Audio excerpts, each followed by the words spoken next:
Hello again and welcome to Shed Talk, my weekly magazine video series looking at the keeping, breeding and showing of cage birds, with a particular focus as usual on the exhibition style budgerigar, although we do have a bit of a mix in this episode, and you can probably see part of that behind me, but we'll more about that in a second. Well, first of all, a big thank you to Princess Risborough Cage Bird Society. They hosted me very well. I had a really enjoyable time down there, judging both the budgerigars and the foreign birds. Budgerigars were, there was a reasonable number down there, and well done to all of the winners there. It wasn't the biggest entry of budgerigars, but there was enough for me to have a little bit of a sort through them to see which ones I liked and which ones I didn't. And then there were also some of the new budgerigar of colour, which I think there was a good number of those there actually. So like I say, congratulations to those people who won in both of those two areas. So yeah, really enjoyable. The forum was a bit more of a challenge for me. I'm not the greatest identifying, let alone judging foreign, but it was really enjoyable. There were some lovely, absolutely lovely foreign birds there. Ron Chamberlain had some soft bills and some very nice hard bill foreign there, and you know, they were absolutely some lovely looking birds. There was a good display of Zebra Finches there, and again a bit more on that in just a while, along with some Bengalese, as well as the normal mix of foreign we get over here in the UK. So again, really enjoyable. I hope those people who won in the foreign section were pleased with my selection, and those who didn't weren't too disappointed and that I didn't get too much wrong. Anyway, like I say, thank you to Princess Risborough for all of that. Whilst I was down at Princess Risborough, I did manage to pick up some new birds. So and we will, like I say, we will look at those shortly. But it is, like I say, as the episode suggested, it is all new, or lots of new things in the shed this week. So we'll start with the first of those, which is the new rings.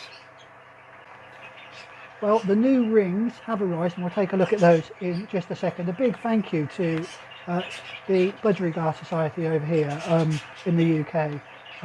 They arrived bang on time, really. So they literally, I think they were sent out on something like the 27th, 28th, and I got mine on that Sunday, on the Sunday the 30th. So I think they were due over that weekend, but absolutely brilliant for them to have arrived so quickly. So well done to the BS, and well done to the Bird Ring Company who work with the BS, who are the BS Budgerigar Society suppliers of rings. So getting them out so early. We will do an opening here of the rings just to see what they look like inside, and as I say, yeah, we'll do an unboxing, as I think the cool kids on the internet call it, an unboxing of the rings. Right, let's do that now then.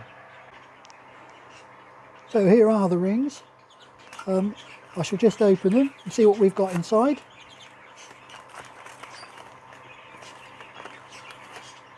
I only ordered 20 of them. They do look very nice indeed. So, like I say, I only ordered 20 because normally that does me for the first round, although, as we will probably see fairly shortly, it may well be that I might have to order some more quite quickly, which is better than me needing to, or getting to the end and not used all of these. But we'll wait and see. Maybe I'm counting my budgies before they hatch. Yeah, they look very nice. They're in a lovely well, they look like they are an excellent quality, as we've come to expect from the bird ring company. So those of you that aren't familiar with the Budgerigar Society rings, so the colour is, first of all, that just matches the colour that the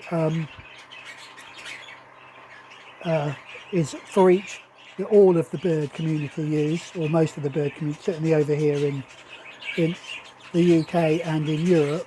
It follows a standard code which just rotates through about every 7 years, and that just makes it easy for judges to identify, and for me of course, to identify which year they are. So they're a sort of, I think they're green, I would call this, and they have my number on them, which is that number there. I don't know if you can see the number, so it's got a number on them which is my personal number, and then they've got the number after that.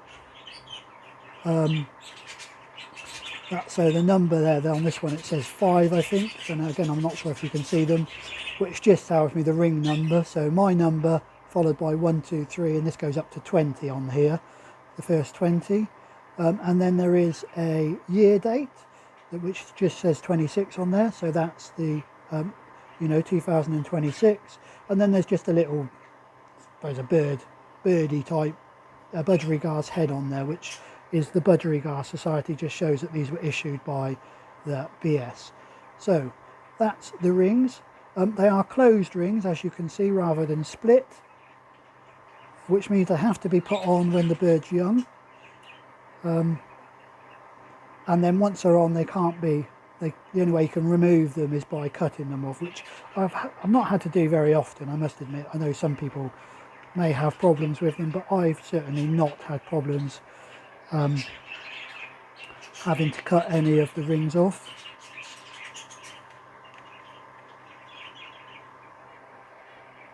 And like I say, that's the BS rings. I say they're closed rings. I normally put them on when the chick is about 8, 9, 10 days old. If I put them on too early, they tend to fall off. If you try and get them on too late, it's a real tight squeeze. So it's a bit of a balancing act as to when you get them on there. The big question, of course, is, now we've got new rings, do we have anything in any of the boxes that we're likely to be able to put them on? Well, we'll find out towards the end of this video.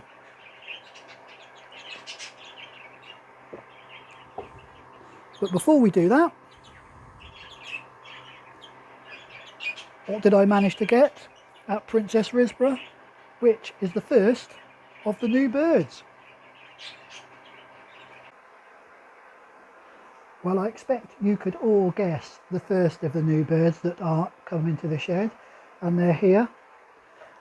They are, of course, Zebra Finches, the first of the Zebra Finches for a long time that I decided to have a go at. I did have some pet style Zebra Finches a little while ago, but never really I bred with them, and they did breed very easily, but because they were the pet type, I didn't really want to, they weren't something I was going to show, so I didn't particularly keep them up. So but these are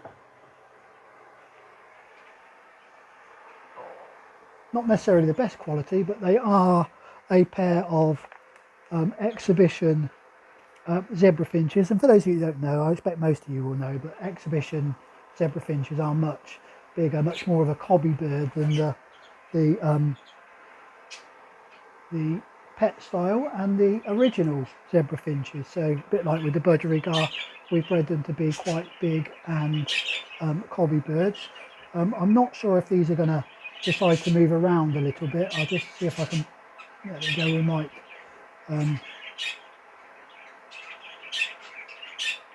but we've got a pair, and they are normals. So a pair of normals, a bit like with the budgerigar, there are various different types of birds, and we've got in the front of this group here, we've got the hen, and in the rear, and if they do move across, it'll be easy for you to see them, but I'm not going to disturb them too much. In the rear, we've got the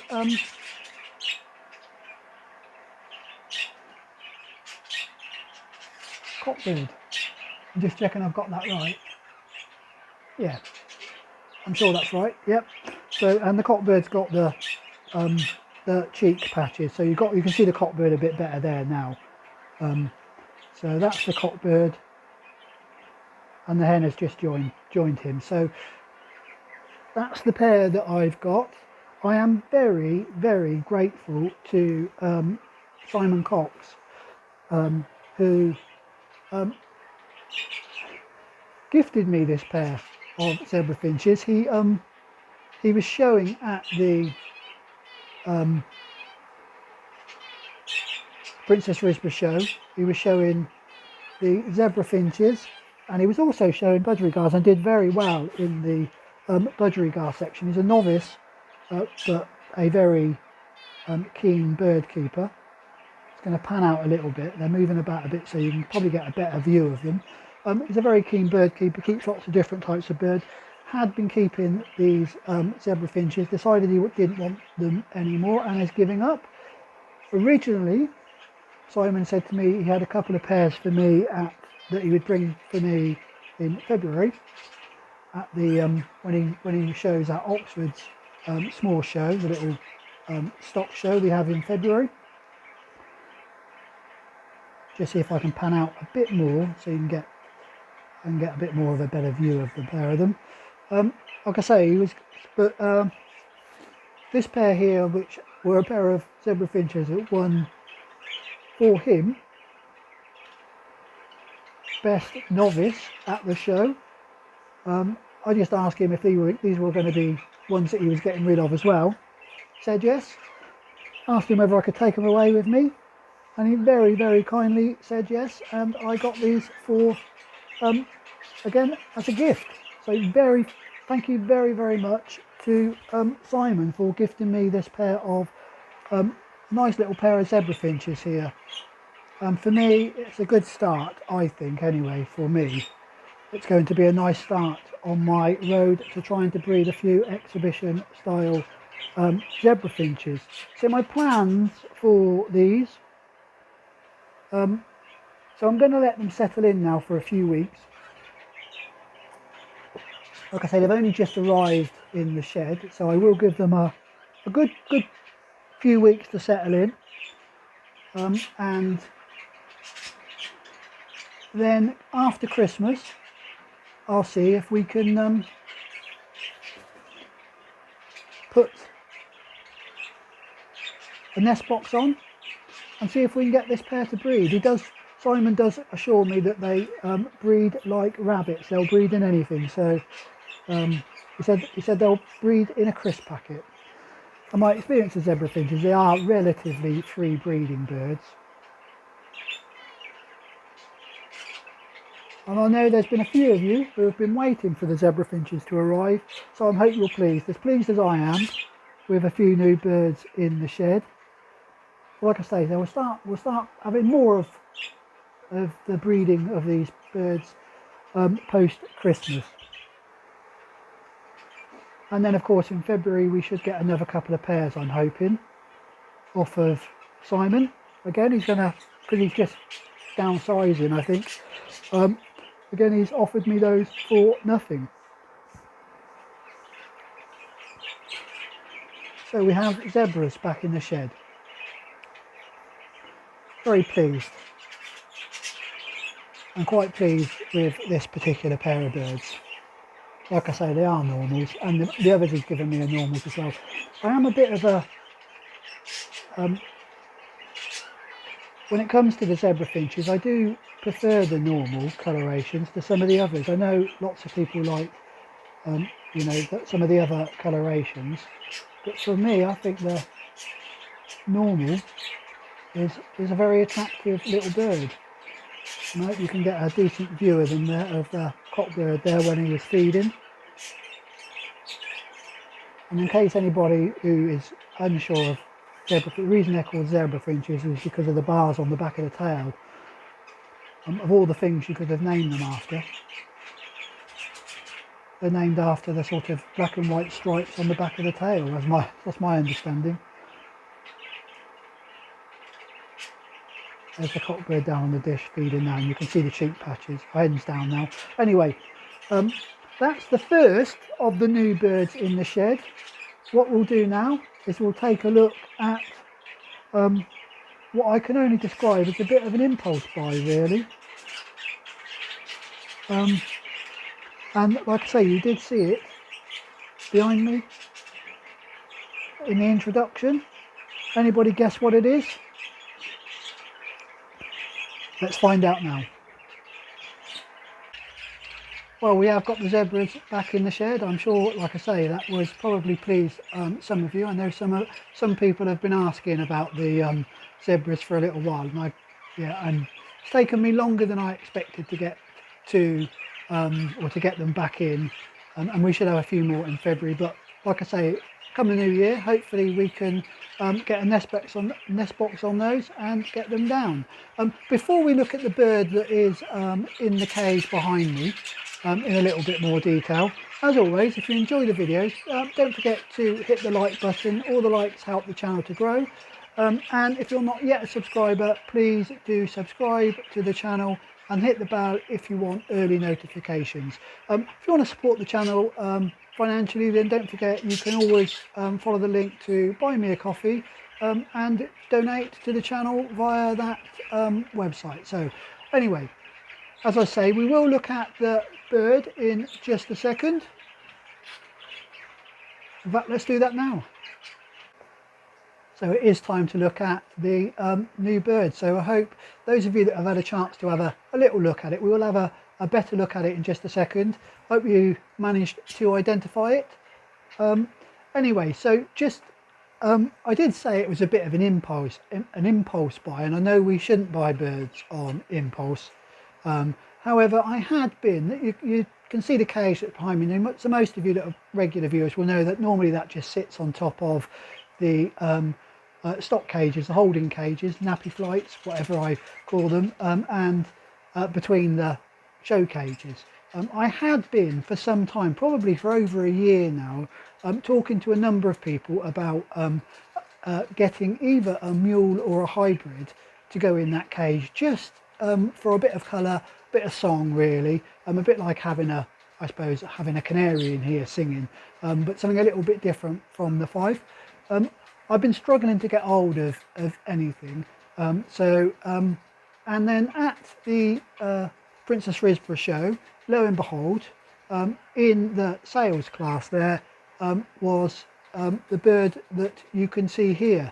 It is actually a lesser redpoll, so it's a British bird, and it is, it has got a closed ring on it, as most British birds that you're going to show in the UK or sell in the UK, or certainly show in the UK, would need to have a need to be closed rung, just because it's illegal to collect wild birds from the wild, and that just demonstrates that it was bred in a shed. So it is, like I say, it is a lesser redpoll. It was up for sale in there. It's a cock bird, and it is this year's bird, so it was bred in the at the beginning of this year, and it belonged to Simon Cox, who gifted me the zebras. So I did pay him for this, so it wasn't like he had gifted me this bird as well, and yeah, like I say, it is a lesser redpoll. Just checking my notes here. Cock bird. Now, at the moment, it's just going to sit there and keep me company when I'm doddering around in the budgerigar shed, and hopefully as we start to move into spring and it starts to develop its fall colours, it will start to sing to me. I have it go a little song, as it is not a very massively it's not in full voice at the moment, as I might guess. It's still being winter here, and because it's a British bird, it will come into condition in the normal British spring. So hopefully it will do. It will be able to keep me company in here. I'm now in that sort of thought of, do I find this redpoll hen a cockbird a hen and have a go at breeding them in the spring with the at the same time as the canaries go down, or do I pop a canary hen in here and see if I can get some redpoll canary mule off of it. For those of you that don't know, some of you, particularly budgerigar people, might not know the difference between one, I'm talking about a mule or a hybrid. So in the UK, people do put the various finch species together. I mean, obviously people will breed, you know, the straight species to species, but they're also within the exhibition world, there's a class for what are referred to as mules and hybrids. Now, a hybrid is a British finch to a British finch, so it would be something like you know, if I bred this redpoll to a twite, for example, the outcome of that would be known as a hybrid.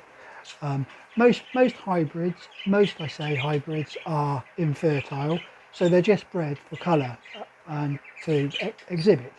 And a mule would be a British finch or a finch crossed to a canary. Now, normally when you're muling, it would be to something like a Norwich, one of the bigger canaries. And then it would be colour fed to bring the colour out on it. So that's the difference. So a mule is canary to finch, and a hybrid is finch to finch. That's the difference between them. So of course I could put this to one of the hen fives. It wouldn't produce anything particularly spectacular. If it was a cockbird, it might have that really nice voice of the canary mixed with the song of the lesser redpoll. So anyway, that I'm just having a think about that. It is new bird to the shed. I am really quite pleased with it at the moment. It's still a little bit, you can probably see it behind me, it's still a little bit flighty, although it is beginning to settle in to the shed. It's only been with me for a few days now, as you might gather, so it is beginning to settle in.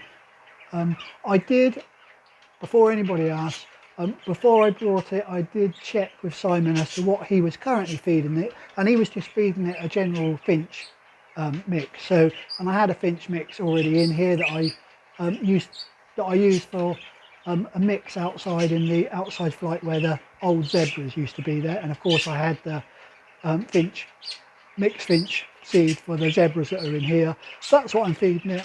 My intention is next week when I do my seed order is to get a British finch mix just to go with it. I have been putting in the canary tonic seed in. They're just a little dish of that every couple of days just while it settles in. Does seem to enjoy that, and so do the zebras. So I might continue just to give it a little bit. It won't be too much because I don't want either the zebras or this putting on weight, and the tonic seed is quite heavy in fats. So so I won't give it too much of that because I don't want it putting on too much weight again, and therefore getting out of breeding condition. Well, that is the new bird to the shed, and like you can probably see from my face, I am really quite happy with that. Right, so we've now looked at new rings, new birds. What about the new life? So the good news is we do have a new baby budgerigar, the first of the season, and like I say, just in time for the ring, so I will be able to ring this with a 2026 ring. Anyway, so I expect most of you have guessed because we were expecting it, and in the last episode I mentioned it. So the first chick has hatched in cage number 1. It hatched about 2 days ago, has been fed, which is really good news. It looks very strong. When I open the nest box up, it's already lifting itself up a little bit, so it looks like it's being very well looked after. So that hopefully will be the first of a few in that cage. There were 4 full eggs in there, and I think when you see the clip, you'll notice that one of those has turned that very horrible grey colour, which indicates that it's either become addled or it's dead in shell. But I am hopeful that the other two are still viable, and that they will hatch out, and we'll end up with 2 or 3 chicks in this next box, which would be really, really good. So the first pair, I suppose what I would consider to be pair number 1, my best pair, have actually produced, and we have a chick.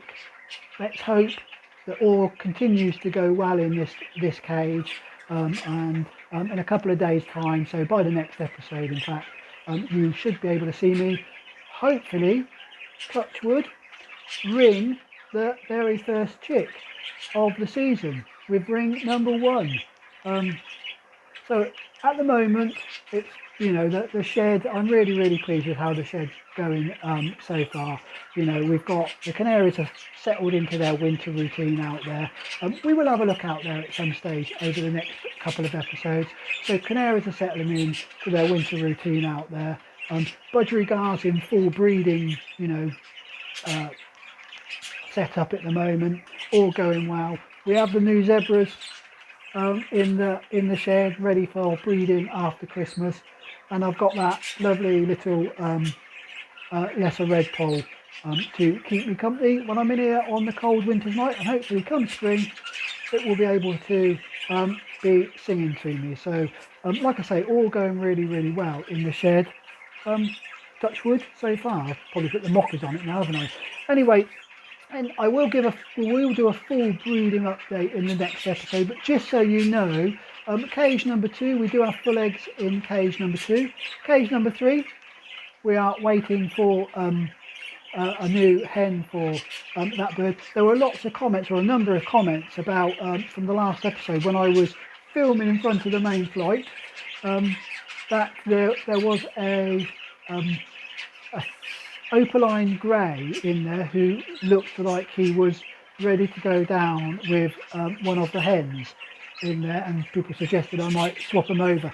I will have a look at those 2 birds and see if they're old enough to, I'm watching him now, he's chatting to the hen now, so but to see if they are old enough to go in the breeding cage. I have a feeling the hen is probably still a little bit too young, so from my point of view, like I say, I normally like the hens to be, a year old before I will think about putting them into a breeding cage, just because of I like to make sure that they are definitely old enough to breed, and I know some people will breed them much, much younger. Anyway, so that's cage number 3. Cage number 4, we've got just the 3 eggs in there, so she did only lay the 3 and then stop laying. All 3 of those are full, and we would expect the first one of those to be hatching at some stage next week, so touch wood, we'll have some more youngsters there. Cage number 5, which is the new outcross in there, we've actually got, now I think we've got 4 eggs in there. The first one has definitely looked clear to me, so it might well be that this hen just started laying before the cock had any chance to fill those eggs. And in the cage that you can just make out at the end, so the pair that you looked at in the last episode, just gone down, I will be opening the nest box up for that later on in the week, so still a bit early, but I'm hopeful that we will, the way the season's been going so far, I'm hopeful that that one will be a success as well. So really, really pleased. Budgerigars so far, very pleased. May need to get some additional rings. Again, probably put the mockers on it there. But like I say, budgerigars so far going really, really well. Right, well, I think that probably brings us to the end of another episode from me, a very exciting period in the shed. So I hope you enjoyed it. Hope you enjoyed that. If you did, don't forget to, like I said earlier, don't forget to give it a like. Please do comment on anything you've seen in the video. Comment on the zebras, on that new chick, or on the lesser redpoll. Always pleased to see the comments in the comment section. I do try to answer all of them as quickly as I can, normally on a Sunday now. I set aside a little bit of time to do that. And of course, those of you that do comment, get your names mentioned at the end of the video. The last video, we had lots and lots of people comment. I think it was something like about 13 people commented, so which is probably the most we've had on any episode. So with that in mind, I might have to change the way I present the names. If we get many more than that, we might need to scroll through them at the end. Anyway, so please don't forget to comment, but most importantly, as always, do stay safe. Enjoy your birds.